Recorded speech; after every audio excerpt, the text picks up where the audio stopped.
If you were to describe a Renaissance man, what would he be like? Would he be an author? Would he collect rare art? Would he make fine art?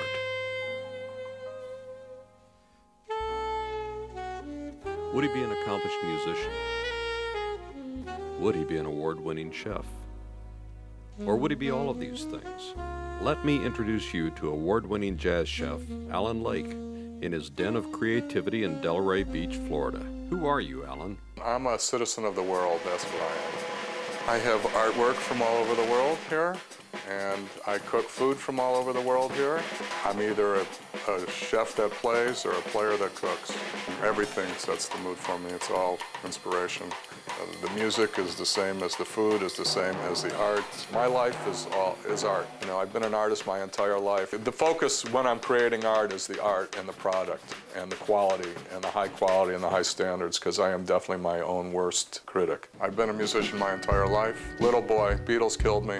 It was a done deal after I saw him on Ed Sullivan, so that's, say, 1964, and I'd already been playing before that. I related to it. I don't know how. I'm really the only artist that I'm aware of in my family. I was a studio musician in Los Angeles. I worked with Madonna. I did 3 Madonna records, Who's That Girl, True Blue, and Like a Prayer. I worked with Julian Lennon on a record called Mr. Jordan. I worked with one of my favorites, Brian Ferry. He had a band called Roxy Music. I did a record called Bête Noire with him. I went on the road with one of my childhood heroes named Sam Moore from Sam and Dave. I'm a Soul Man fame. The Sam Moore gig just meant so much because those were the tunes of my childhood. I mean, I started playing them when I was 9 and 10, and then when I'm in my 40s, I'm working with the artist. I play over 60 percussion instruments and assorted sound effects. I play them from South America, Africa, Cuba, Brazil, obviously. There's some Oriental instruments. I was playing music for almost 20 years before I even started to consider cooking professionally. Grooving on a bandstand is like grooving in a kitchen. My bass player and my piano player on a bandstand become my sous chefs in a kitchen. The aesthetics are the same and the production's virtually identical, and you master the technique. This thing about jazz food's all technique, and then it's all improvisational ability. If you know how to braise something, it doesn't matter whether if it's oxtails or you know, cabbage. You know the technique of braising, so this will bring or draw the most flavor out of this. If I have salty, I want sweet. If I have sweet, or I want sour, you know. If I have soft, I want crunchy. If I have red, I want yellow. People have said sometimes the food, it's like a chorus line in your mouth, you know, like they're the June Taylor dancers gigging away, right? I will wow you with music and art and food and just put you in the mood. This is the epitome of jazz. We are going to create the meal right now. This is going to be a lobster roulade over Aztec succotash with a jalapeno tomatillo sauce. And we're going to start with the sauce, a little bit of olive oil, onions, jalapenos, carrots, celery, and red peppers. We're going to add garlic as well. Get this going. You want to let this go about 2 or 3 minutes. This is the beginning of the sofrito, nice and sauteed. We're going to put the tomatillos in right here. Mix it very nicely. Chicken stock.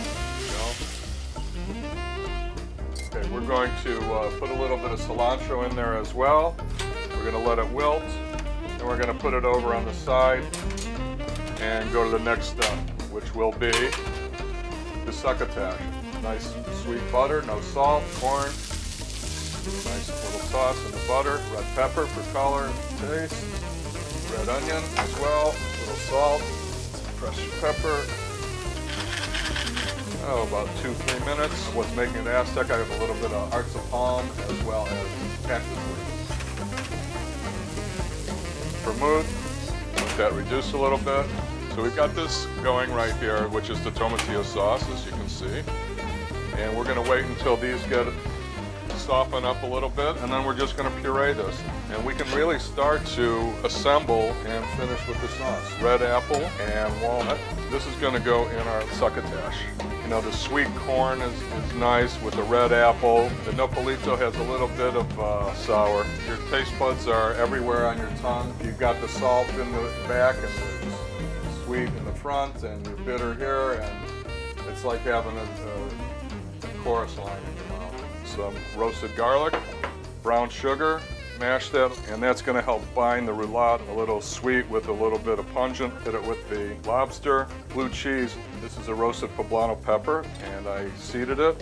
And now what we're going to do is we're going to make this as a skin for what I'm about to roll up here. We're going to take a little bit of the lobster mixture, and we're going to roll it like it's a cigar. Pull it back onto itself, pushing it against it while I roll it under there. And I have a nice little cylinder that has the lobster filling on the inside. And the cheese helps to bind it a little bit, and the paste that we made with the roasted garlic helps to bind it. We are going to put a little bit of this, the Aztec succotash, on the plate. Take the lobster, and we're going to slice it, and we're going to make it look like sushi this way.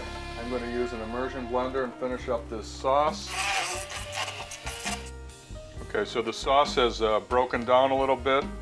Okay, so basically we're just going to sauce this, and we're going to finish with garnishing. We're going to sauce around the outside. The tomatillo's got all the nice flavor packages in there. And we are just going to make it look very, very nice. That would be your lobster roulade. That's on an Aztec succotash, wrapped in a poblano pepper, and garnished with a little bit of an arugula salad, and it's got a jalapeno tomatillo sauce.